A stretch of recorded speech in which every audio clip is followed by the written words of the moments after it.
Happy Sunday. It's 7:54. It's time for Larry's Garden, and joining us now is Larry O'Neill, and we're talking about Rose Revival. Rose Revival. You know, they've gone the first 90 days of flowering, and they're kind of looking, you know, like this, you know, a little bit of disease. The drift roses are losing their flower buds, and they're not really doing that well. So the first thing you want to do is get out the pruners. And, you know, a lot of times people, you know, worry about all this fifth leaf back. You know, well, I don't do that. I just get these out and hack these back to about, you know, 1/3. And then just lightly prune the drift rose because they're short, and prune them back. That's going to stimulate them to new growth and overcome the disease. A lot of times when they have disease, you want to, you know, prune and fertilize, and they overcome that. So some of the things you want to do on the feeding part of it is give them a little fish emulsion. Of course. And Miracle Grow rose fertilizer, which is a great component. Those two things are easy to mix. They need about 2 buckets of this for a large one, and a small rose about 1 bucket.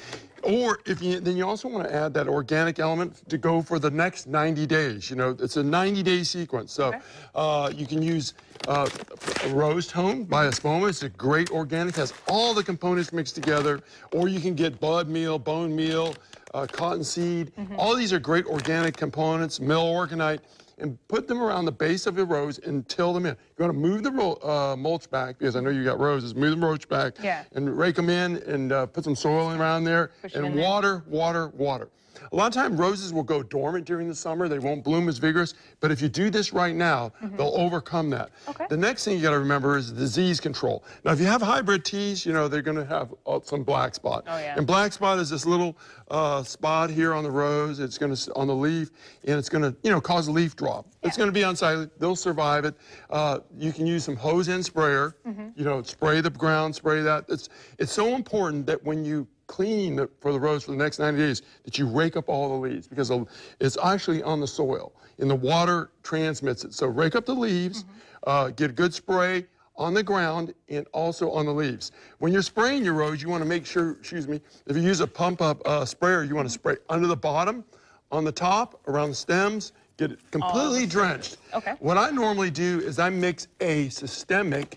Here's a systemic, and here's a contact kill. Mix the two together. So what that does is immediately kills it, and then the rose absorbs the fungicide into this tissue, so it's now disease resistant for about 30 days. Depends on the weather.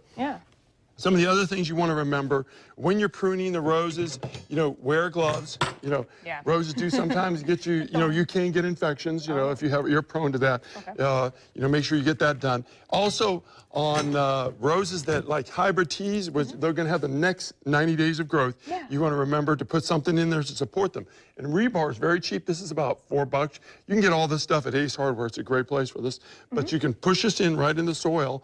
And you get a little iron, and then you just tie it with some, you know, that trash bag, a little cutting of a trash bag, and you're good. You're good for the next 90 days, and repeat this again after that. Okay, so every 90 days we want to do this again, and that's going to keep us in bloom all summer long? Keep it in bloom, and that avoids them from going dormant, and, you know, tolerate a little disease. You know, if you can handle it. If you want to go out and spray a little bit more, you can. I'll probably be out there spraying a little bit more. All right, you got a little energy.